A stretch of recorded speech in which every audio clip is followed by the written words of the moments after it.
Assalamualaikum warahmatullahi wabarakatuh. Shalom, Om Swastiastu, Namo Buddhaya, salam kebajikan, salam sejahtera untuk kita semua. Perkenalkan, saya Salsabila Permanasari dari program studi bimbingan dan konseling. Dalam tugas mata kuliah psikologi umum, saya akan bercerita bagaimana cara mengurangi kecemasan berlebih. Rasa cemas merupakan hal yang normal dan sering kita alami. Namun, kecemasan berlebih akan mengganggu kegiatan sehari-hari. Kecemasan berlebih sering dirasakan oleh anak-anak yang ingin memasuki usia remaja, bahkan berpengaruh besar dalam proses pendewasaannya. Rasa kecemasan muncul ketika kita berada di dalam kondisi yang tidak disenangi, seperti saat ingin memulai suatu hal atau bahkan saat ingin memulai kegiatan yang sudah pernah kita lakukan sebelumnya. Faktor kecemasan berlebih biasanya dimulai dari kondisi keluarga dan diikuti oleh faktor lingkungan.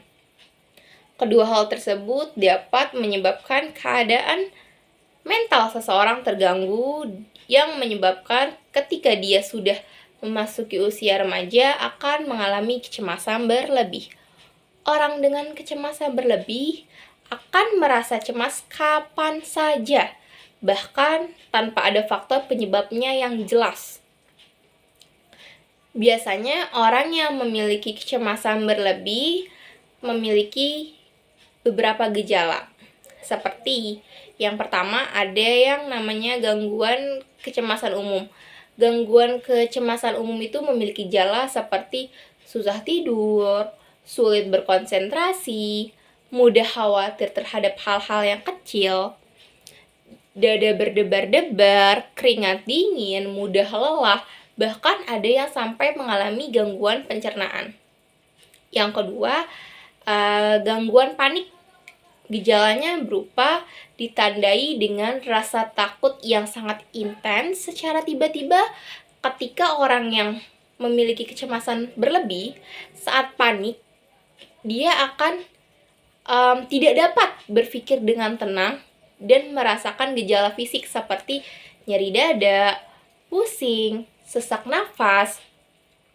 Yang berikutnya, yang ketiga, ada yang namanya fobia. Fobia adalah ketakutan tertentu yang disebabkan oleh situasi tertentu dan membuat orang yang mengalaminya ingin sekali menghindari hal yang dapat menyebabkan fobia tersebut. Misalkan fobia itu takut akan ketinggian nih teman-teman. Takut akan ketinggian disebabkan karena dia pernah jatuh dari atas ketinggian. Maka ketika melihat suatu hal yang lebih tinggi, dia akan merasa sangat amat cemas karena dia akan berpikir dia akan jatuh.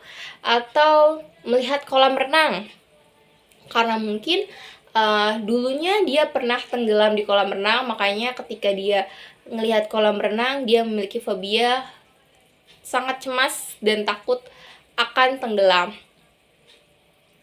Yang keempat, ada gangguan kecemasan sosial.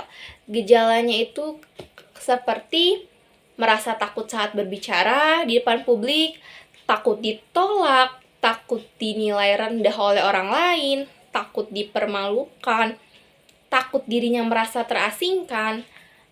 Dan gangguan kecemasan sosial itu biasanya selalu berhubungan dengan hal-hal yang dilakukan di hadapan umum atau ketika bertemu dengan orang yang banyak. Yang kelima, ada gangguan stres pasca trauma. Seperti seseorang yang mengalami kekerasan seksual, kecelakaan, pemerkosaan, pembunuhan, dan lain sebagainya. Kecemasan berlebih disebabkan oleh beberapa faktor. Yang pertama itu faktor genetik atau keturunan. Biasanya ini disebabkan oleh keluarganya atau orang tuanya yang memiliki gangguan kecemasan berlebih, maka si anak akan memiliki gangguan kecemasan berlebih. Yang kedua, stres berat yang berkepanjangan, misalnya tekanan batin, masalah keluarga, masalah lingkungan, masalah ekonomi, dan lain sebagainya. Yang ketiga, ada riwayat trauma psikologis di masa kecil. Nah, ini nih teman-teman yang sangat dapat berpengaruh dalam rasa cemasnya dia. Tekanan batin yang dirasakan dari masih kecil merupakan salah satu penyebab awal seseorang mengalami kecemasan berlebih. Contoh, seperti seorang anak yang sering dibentak di muka umum oleh orang tuanya. Ketika dia beranjak dewasa, dia akan takut untuk melihat, takut ketika mendengar ada orang dewasa yang berbicara menggunakan intonasi nada yang tinggi.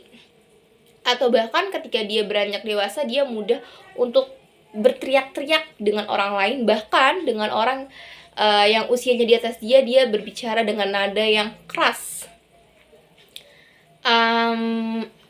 Berikutnya ada ketika seorang anak kecil yang melihat perdebatan kedua orang tuanya. Ketika dia beranjak dewasa, dia akan merasa cemas ketika melihat orang lain berdebat di hadapan dia, atau bahkan anak tersebut ini akan memiliki traumatik yang membuat dia mudah untuk marah, bahkan dengan hal kecil aja dia dapat memukul orang lain karena dia melihat kejadian kedua orang tuanya di rumah. Contoh lainnya adalah orang tua yang selalu mengatakan jangan tanpa diberi alasan yang jelas. Misalkan, jangan lari nak, jangan minum es nak, jangan tekan tombol itu, jangan duduk di situ, jangan makan itu, jangan minum itu. Selalu menggunakan kata jangan untuk anaknya tanpa memberi alasan yang jelas.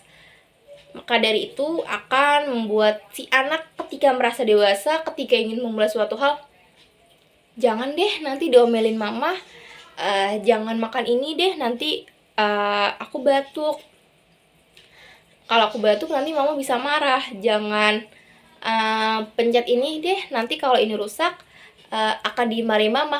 Maka ketika dia dewasa, dia tidak bisa mengeksplor banyak hal untuk kehidupannya dia. Berikutnya ada contoh lagi ketika orang tua yang memaksakan anak untuk mengikuti apa keinginan dia. Misalkan orang tuanya ingin anaknya selalu ranking. Kalau nggak ranking, orang tuanya bisa marah-marah.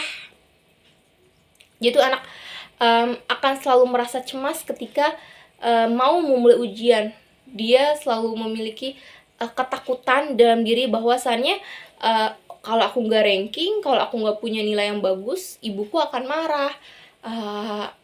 Akan memarahiku dengan kata-kata yang tidak pantas gitu.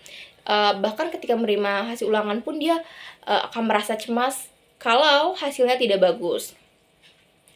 Terus misalkan orang tua yang memaksakan pilihannya, nak kamu mau pilih baju yang mana? Baju yang merah atau baju yang biru? Terus si anak bilang, mah aku pilih yang merah aja. Tapi si mama malah mengatakan, yang biru aja nak, yang merah tidak pantas untuk kamu, tidak cocok, kamu jelek memakai baju yang berwarna merah.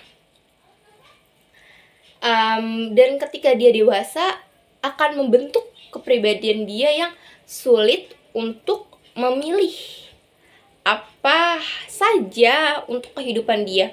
Selain dari faktor keluarga yang tadi nih, ternyata lingkungan juga sangat berperan untuk mempengaruhi kecemasan berlebih tersebut. Contohnya, seseorang yang mengalami kekerasan seksual atau pemerkosaan. Orang tersebut, si korban, akan takut bertemu pelaku, merasa cemas ketika melihat pria atau melihat orang lain, bahkan melihat keluarganya aja dia tuh takut gitu. Takut cemas akan kejadian hal yang pernah terjadi kepada dirinya gitu. Dia tidak ingin berbicara dengan siapapun, takut untuk bercerita, takut melihat orang lain, takut disentuh. Ada juga yang disebabkan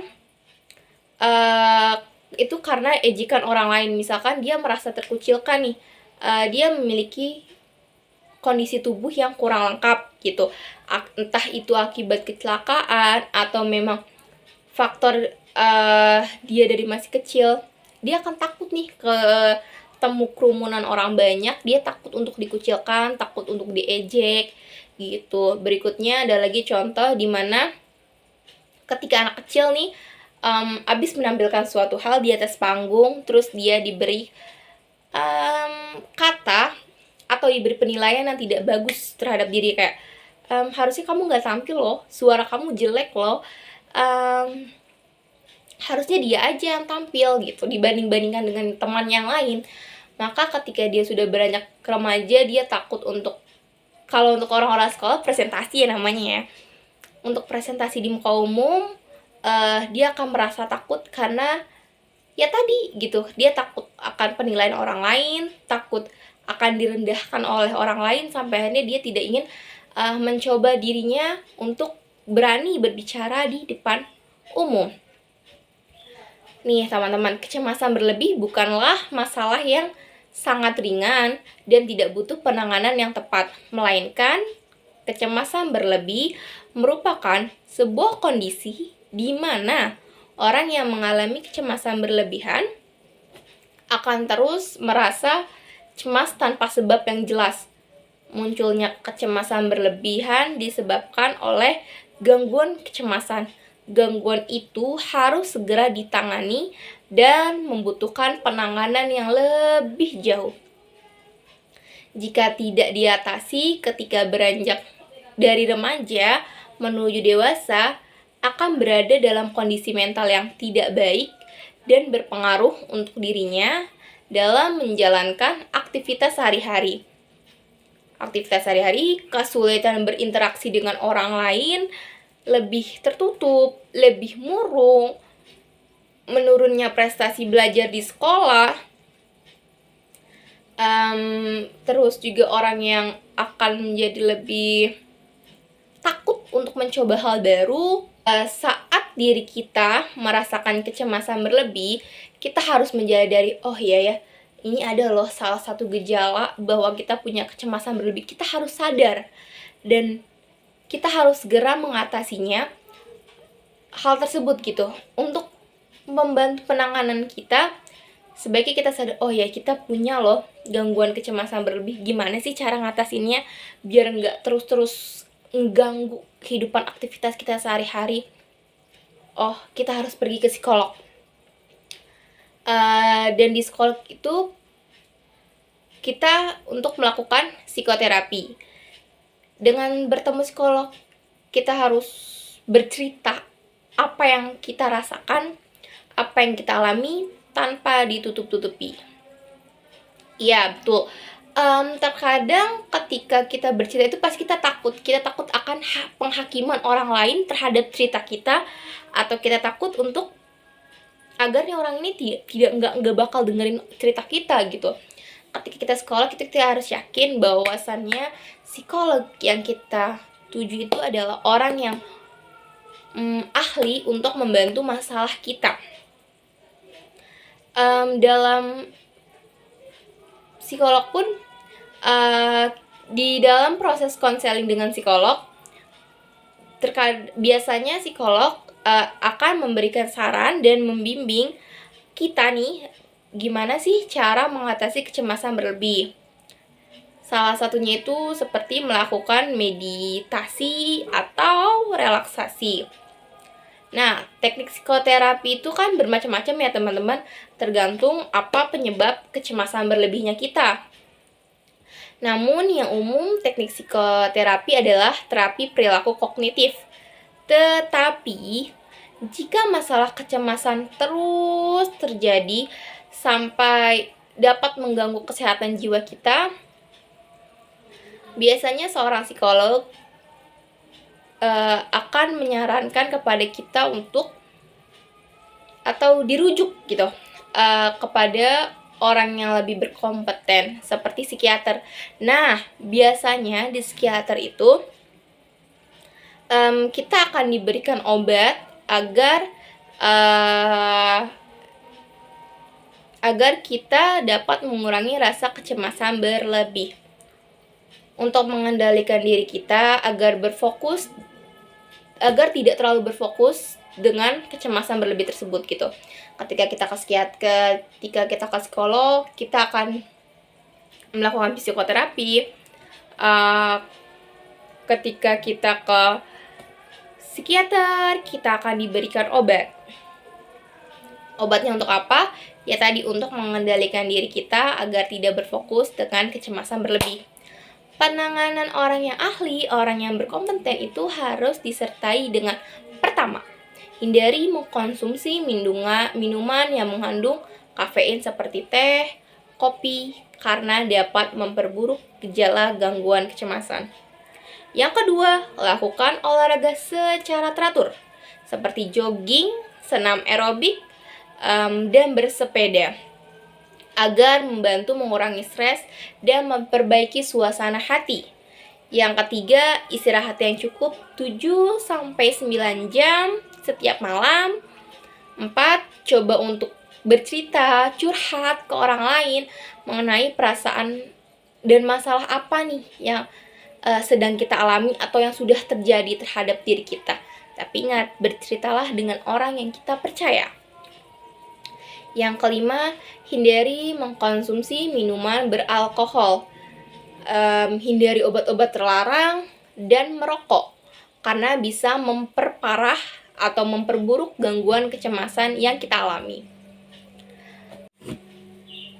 Teman-teman, jika sudah merasakan gejala kecemasan, jangan pernah self-diagnosis. Tetapi teman-teman pergilah ke orang yang profesional, yang ahli, yang kompeten. Selain itu, kita juga harus self-care. Artinya adalah kita bilang ke diri kita, memvalidasi diri kita, dan mengatakan dalam hati bahwa it's okay not to be okay. Gak apa-apa banget ngerasa cemas, ngerasa takut. Itu merupakan hal yang normal untuk kehidupan. Tapi jangan terlalu berlebih dan jangan sampai berkepanjangan rasa cemas tersebut. Coba berani untuk mengekspresikan apa yang kita rasa. Ketika kita tidak berani mengekspresikan di hadapan orang lain, kita bisa dengan melakukan journaling, menulis apa saja yang kita rasakan, ataupun dengan cara menggambar tentang apa kronologi yang hal-hal yang pernah kita lakukan, yang pernah kita rasakan, atau bahkan saat ini kita lagi rasakan gitu. Kita tidak bisa cerita ke orang lain, kita tidak ada yang kita yakinan, yang tidak ada kita yakinkan orang lain. Kita bisa journaling, kita bisa menggambar tuh. Berikutnya kita bisa melakukan regulasi. Apa sih regulasi gitu kan? Upaya mengontrol kecemasan dengan cara bernafas. Misalkan tarik nafas 4 detik, tahan selama 7 detik, lalu hembuskan selama 8 detik. Dengan hal itu, oksigen akan mengalir dari paru-paru dan otak dengan baik, sehingga mengurangi kecemasan. Karena jika oksigen tidak berjalan dengan baik, maka akan menuju ke kekhawatiran yang meningkat. Ya teman-teman, jangan lupa berjuang dan tetap semangat untuk teman-teman yang mengalami kecemasan berlebih, dan jangan biarkan rasa cemas menghalangi dan mengganggu kehidupan kita. Sekian dari saya, kurang lebihnya mohon maaf. Wassalamualaikum warahmatullahi wabarakatuh.